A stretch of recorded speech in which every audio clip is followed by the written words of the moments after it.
South Africa, if land was the issue, then why on earth is the government currently sitting on 2.5 million hectares of land that is allegedly intended to be for black farmers and yet blaming everybody else? That is what I want to talk about in this particular video. I want to share a story that I came across not too long ago regarding the whole land debacle in South Africa, because like you guys well know, there's been one of the major controversial debates with regards to the expropriation of land without compensation.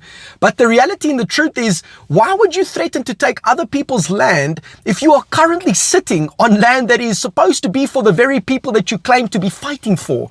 You see, this isn't a race thing. This is a good versus evil scenario over here. And I want to dive into just also 3 things that the youth of South Africa ultimately need to absolutely know within their lives if they want to really truly thrive within this great country of South Africa, which I believe to be the greatest country ever, because God has got a purpose, a plan, and a destiny for this nation. So please do me a massive solid by liking this video. Let's get this video up to at least 150 odd likes. Leave your comments down there below in the comment section. Subscribe. A vast majority of you that are currently busy watching the videos, and I really say thank you for watching it.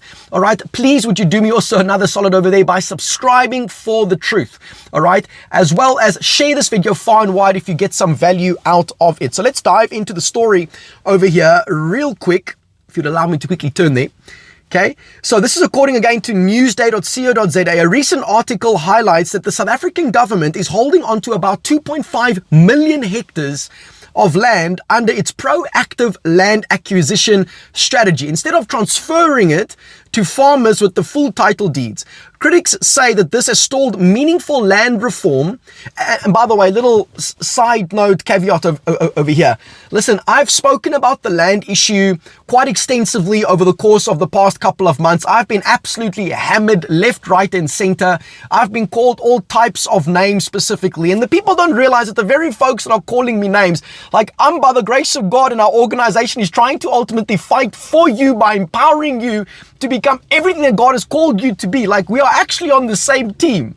All right, but that's just a little side note over there. So critics say that this has stalled meaningful land reform and limited black farmers' participation in commercial agriculture, despite repeated policy promises and speeches. Now, there's another thing also that I feel that the mainstream media has not really been very vocal about in a big way. So I'm going to use this platform over here to be vocal about it. There's actually something called the Restitution of the Land Rights Act 1994 and the Land Reform Act as well. All right, the Restitution of the Land Rights Act is where any individuals that did have land taken from them during the time of apartheid, they were able to ultimately lodge a claim to the government post 1994, and they were then offered either compensation or they were offered the land back. The vast majority ultimately ended up opting for, not everyone, but a big majority ended up opting for the compensation of the land rather than the land itself. So that's a story that doesn't get told a lot to young people. So now you're sitting with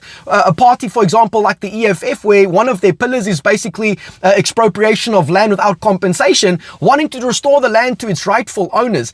Champs, listen, the reality and the truth is, number one, that the land belongs to God.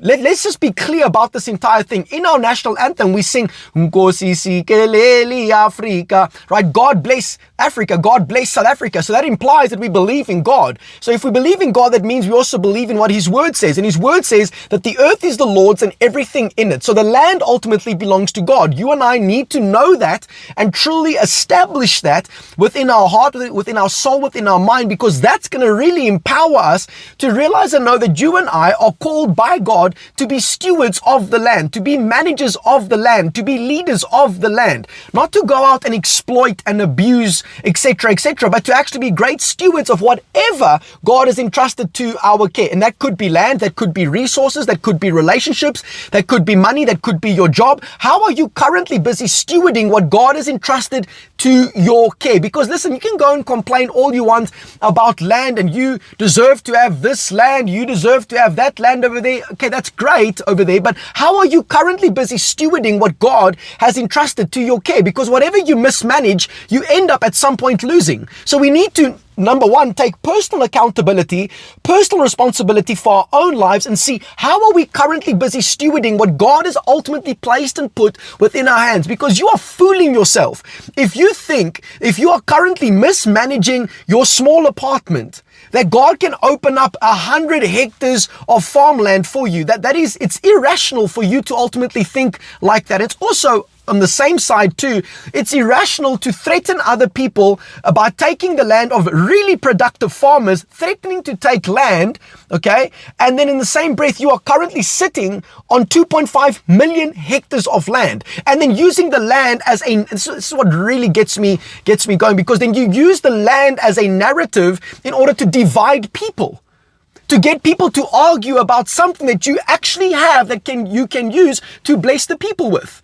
Right? And it's ungodly, it's wicked, it's evil to be doing something like that. And again, for some of you that's going to jump onto a race bandwagon in the comment section, this has got absolutely nothing to do with race. It has to do with what is right, what is wrong, what is good, what is evil, what is just, what is unjust, right? What is light, what is darkness, what is righteous and what is sinful.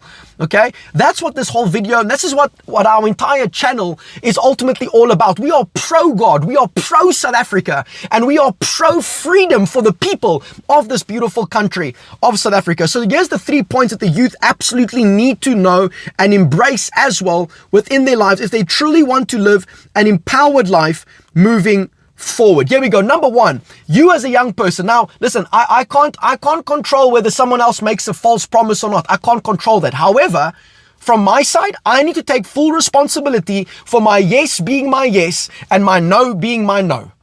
Okay, so if I do make a claim, I need to back up my claim within my life. Okay, when I do, and I highly advise you don't even make promises. I rather advise, let your yes be your yes, let your no be your no. Meaning that if you said you're going to do something, then do it. If you said you're going to go attend A, B, C, D, and E, by the grace of God, then you do everything you possibly can to go and do that. Why? Because when you start valuing your yes being your yes and your no being your no, you know what that does for you? It causes you to become slow to speak and quick to listen and slow to become angry.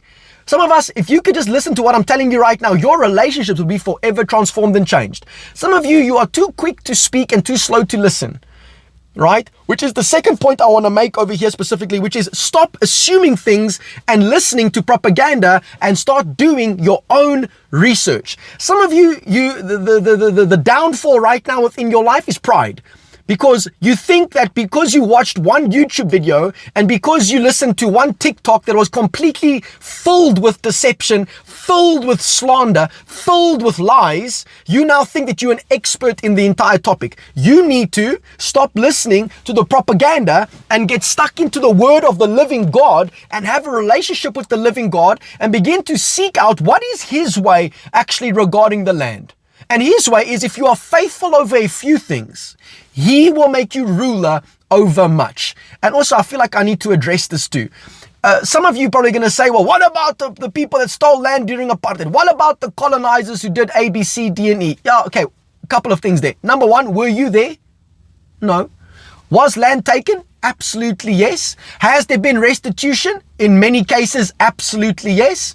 All right. But number four, how does that, just that thought, how does that serve you?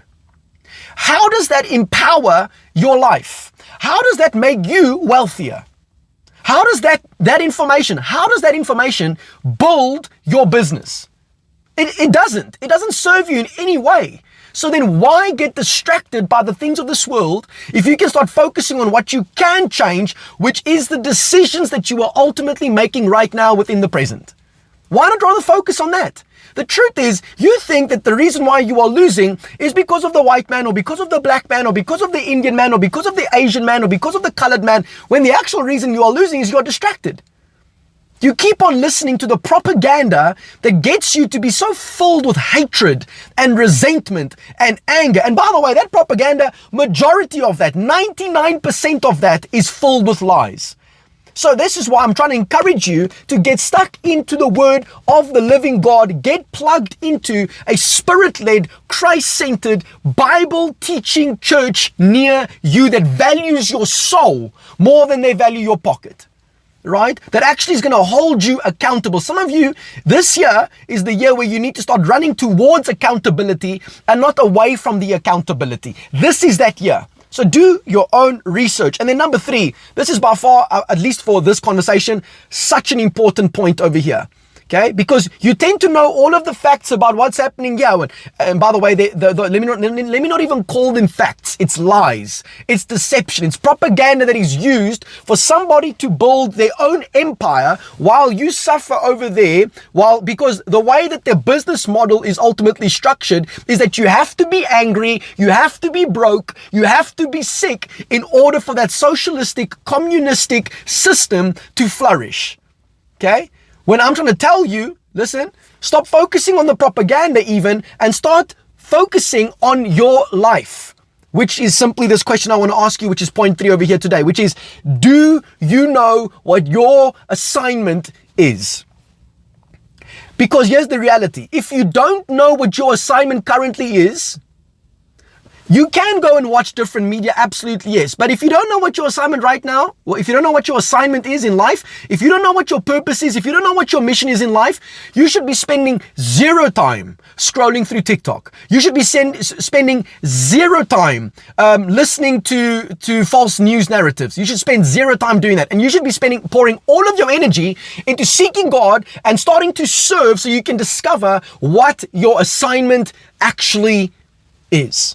So that's what I got for you guys here today. If you got something out of this video, please share this video far and wide. Let me know again what you think in the comments. If you have not yet hit that like button, go ahead and do so. And also, listen guys, if you don't know what that assignment is, if you are stuck, if you feel lost, if you feel like your life is moving backwards and not forwards, I encourage you, get in touch with us today. This is why King in Me exists. It exists to save this country from corruption and destruction by empowering you, the everyday people, to becoming everything that God has called and created you to be, so that you and I can begin to fix and rebuild this country from the ground up. So get in touch with us today at kinginme.co.za. We have a truckload of products and services over there that will bless your life, that will advance your life, that will equip you, that will empower you in a massive, massive way.